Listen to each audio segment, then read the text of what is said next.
All right, everybody, welcome back. Ready for another deep dive? Always ready to dive in. Awesome. Today we're tackling IT projects, but through a slightly different lens. Ooh, intriguing. Different how? Well, instead of focusing on, picture perfect, everything runs smoothly scenarios, we're looking at what happens when disruption and rapid growth throw a wrench in the works. You know, those moments that make you want to hit the panic button. Yes, those moments. I think we've all been there. Exactly. And thankfully, we've got 𝗍𝗏𝗱's insights to guide us through this. He's got this article called Steering Projects in Times of Disruption and Growth. It's a must-read for, well, anyone, really, whether you're leading a team or you're just trying to keep your head above water in this crazy, fast-paced world. Yeah, that title alone speaks volumes. It's not about avoiding disruption. It's about steering right through it. Exactly. And one of the things I really appreciated about 𝗍𝗏𝗱's approach is that he doesn't sugarcoat things. Like, he acknowledges that uncertainty and disruption are kind of the new normal. And then he gives us a framework for not just surviving, but actually using those challenges to our advantage. He does. It's a very refreshing perspective. So let's jump right into it. One of the first things 𝗍𝗏𝗱 tackles is leadership. And he makes this really compelling argument that leading by example isn't just some fluffy, feel-good advice.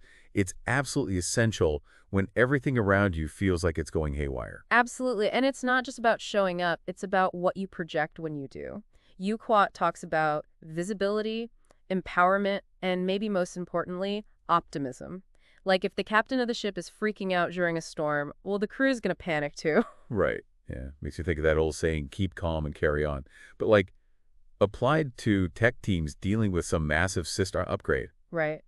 Or a sudden shift in the market. It can feel like the ground is shifting beneath you. Or even, a global pandemic like we all experienced not too long ago. Exactly. And this is where 𝗍𝗏𝗱 brings in some real-world examples. He talks about companies like Zoom and Shopify, who not only navigated the pandemic, but actually thrived during that period of immense change. They did. And it makes you wonder, how did they do it? Well, 𝗍𝗏𝗱 suggests that embracing what are called agile methodologies played a huge role in their success. Agile methodologies. Okay, so for someone who maybe hasn't spent a ton of time in the software development trenches, can we break down what agile actually means? What's it look like in practice? Sure.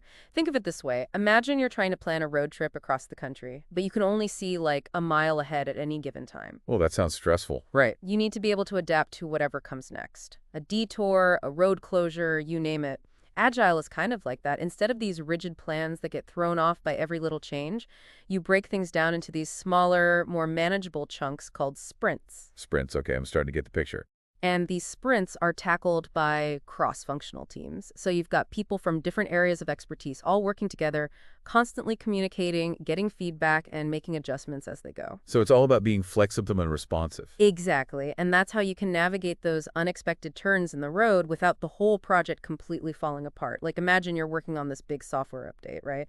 And halfway through, a key stakeholder comes in and says, we need to completely change this feature. Oh, I can feel my blood pressure rising just thinking about that. Right. In a traditional waterfall approach, that kind of change could throw the whole timeline off.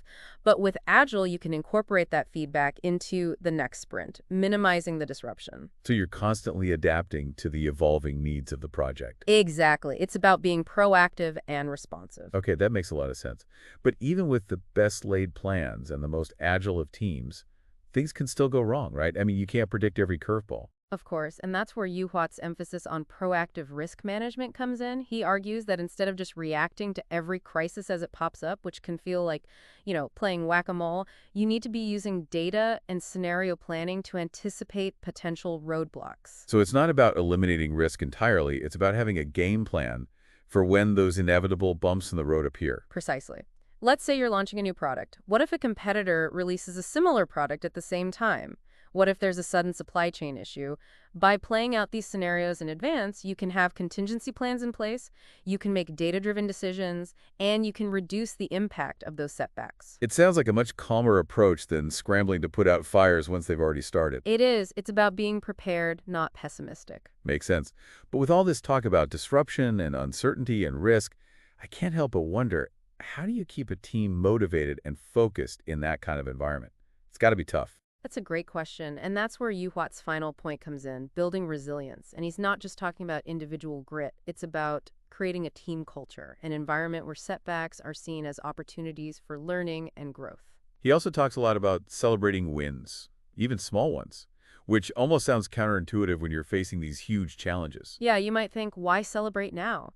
But think about it. When you acknowledge those successes, no matter how small, it creates a sense of momentum. It reminds everyone that even in the face of challenges, they are achieving things.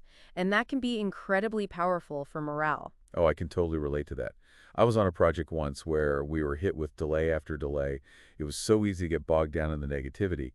But our team leader made a point of celebrating every milestone, even the seemingly insignificant ones. And did it make a difference? It really did. It helped us stay focused on the bigger picture, and it reminded us that we were making progress, even if it felt slow at times. That's a perfect example of how these principles play out in the real world. And ultimately, that's what 𝗍𝗏 challenges us to do. He asks a really powerful question at the end of his article. What's one lesson you've learned about leading through uncertainty? And I think that's a question worth sitting with for a while. It is. It's a reminder that navigating disruption and uncertainty isn't just about following a set of rules. It's about cultivating a mindset of adaptability, open communication, trust in your team, and a willingness to embrace the unexpected. Exactly. Who knows? Maybe that next curveball, that next challenge you face might just lead to your greatest innovation yet. Absolutely. All right, everyone, that's our deep dive for today. Thanks for joining us. Until next time. Bye for now.